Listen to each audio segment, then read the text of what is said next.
No, definitely exciting. The city's excited, the organization's excited, we're excited, and we're looking forward to the matchup tomorrow. Are you tired of talking about it? You just want to play? I know it's part of it, but yeah, I'd rather just play. But I enjoy talking to you guys. For a guy who loves practice as much as you do, you wish you had a second week to prepare of extra practice before this game? I love practice is fun to me. Training camp's fun to me, but it's not about me. Your players wouldn't agree. No, none of them would. Rotationally, what are you looking at? Are you looking at an 8-man rotation, 10-man rotation, or how do you approach that for the series? Definitely not an 8-man rotation. We're not built that way. We'll go 9 to possibly 10 guys. And how do you balance that? I know there's been different rotations coming down the stretch of the season. Is it based off of feel, or how do you kind of approach that? Yeah, I have a little minute sheet that helps me prepare the different rotations and how they're going to go, by the second throughout the game. And so I'll mess around with the minute sheet and figure out who goes in where and the different combinations that are going to be together on the floor. Mike, I know it's not idle time in this moment, but do you learn anything about your guys as they prepare for their first playoff matchup? Is there anything that kind of sticks out to you in this week of preparation? You try to get a feel if they genuinely believe and confident and locked in and all that other stuff. And we've had a good week of practice, or a good 3-4 days of practice, and the guys feel good about where they are and the direction that we're heading. And it's obviously it's different once the lights come on, but I like where we are as a group. On the question of the rotation and what you do with the bigs, how much of what you do with the backup spots at the 4 and the 5 will be determined or dictated by how big or small the Warriors are playing? Most times I don't chase lineups. I don't like to chase lineups, and so we'll always give different combinations a chance if we feel that it's right, especially if we have players that are playing well, and if not, we'll definitely make a change. I wouldn't hesitate to make a change, whether it's in the first 3 minutes or the last 3 minutes. You were part of that staff when you guys were playing some other big guys off the floor at times. Is that a concern of yours that they might be able to do that to you?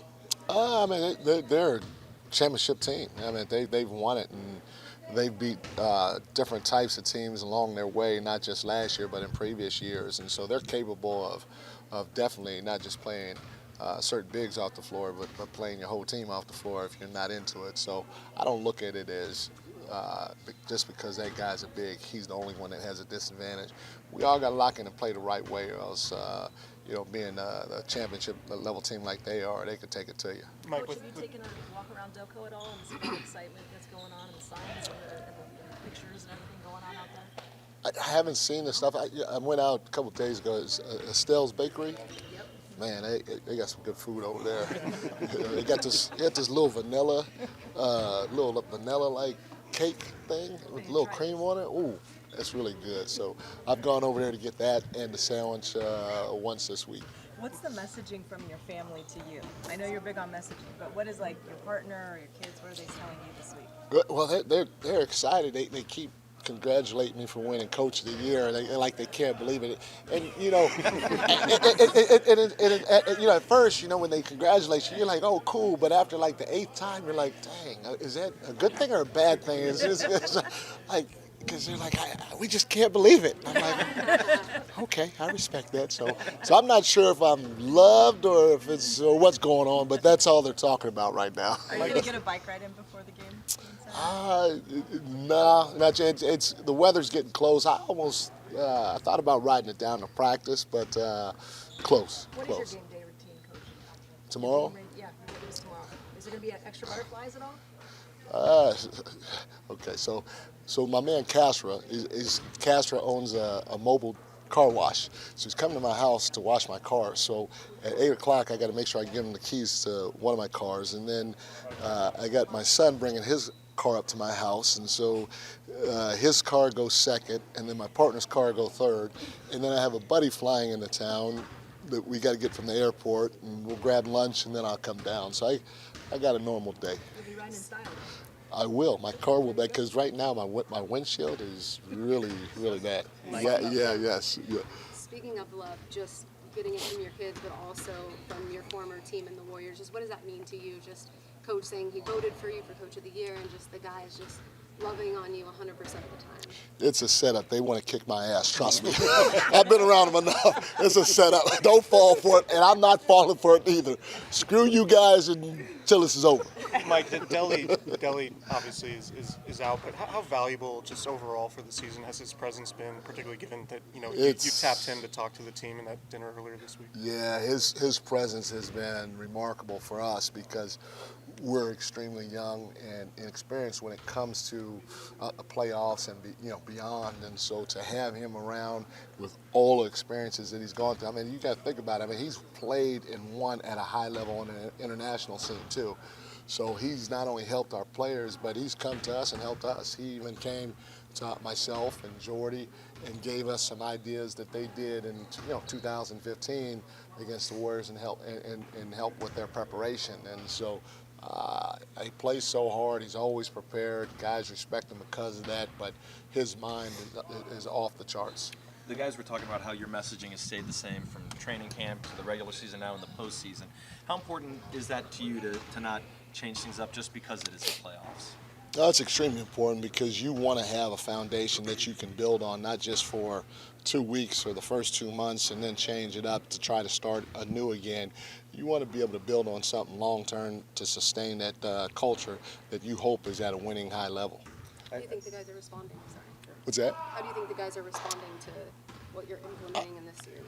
I feel like everybody's locked in, and it's been a good week, like I said. So I'm looking forward to seeing us go out there and try to execute against the former champions or the current champions, because nobody has dethroned them yet. So. Mike, this is being billed as. Go ahead. You go What's ahead. it like to have Doris Burke sitting there and then obviously Mark Jones, but have them watch practice? No, she means a ton. They both do. It seems like you've been listening to them forever, when it comes to high-level basketball, and so you just appreciate them being around, and it shows they do their homework. They don't just show up and call a game, but they're very, very in tune to what's going on. They do their homework, and that's why they're special announcers. There's going to be a fan rally outside today, and the excitement is really big. What does that mean to you and this group to feel that excitement before the series? I tell people this all the time. I mean, the excitement around here is second to none, and to be a part of it while we're going through this is an amazing feeling, and you just feel good for the fans, like I said, the organization and the players and team and stuff too, but especially for the fans, and you hope to always give them more just because of how passionate they are. And then it's an intelligent fan base now. Don't think that they're just ringing cowbells and cheering and hooting and hollering. They know their basketball, they know the game, and so to be able to give them more than just making the playoffs is something we're striving for. This is being billed as the battle in Northern California. How much fun is that kind of aspect of this being such a regional matchup?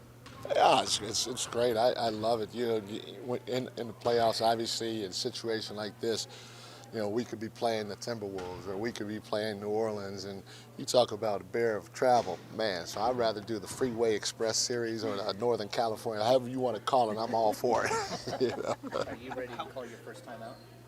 I am. During this time of the year, hopefully we know what we're doing, and so I'm gonna let them have a little freedom, breathe a little bit, and ease into the game and see what happens. How essential is Domantas Sabonis pick and roll coverage with the shooters that they have, and what's your message to him so he can stay out of foul trouble while doing that at the same time? Well, it's all our bigs.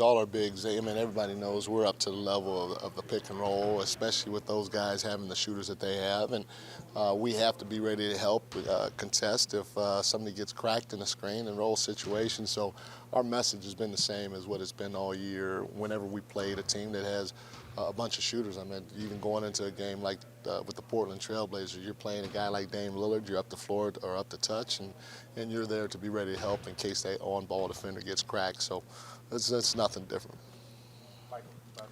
Coach, one last question. How has Keegan Murray embraced his role all season long, and what does gaining playoff experience this early in his career could impact his development?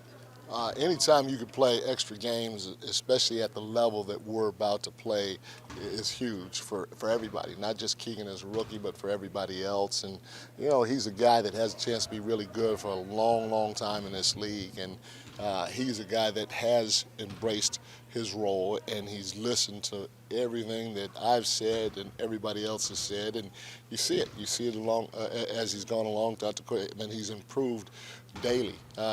For him to get that record has been unbelievable because, you talk about Spider.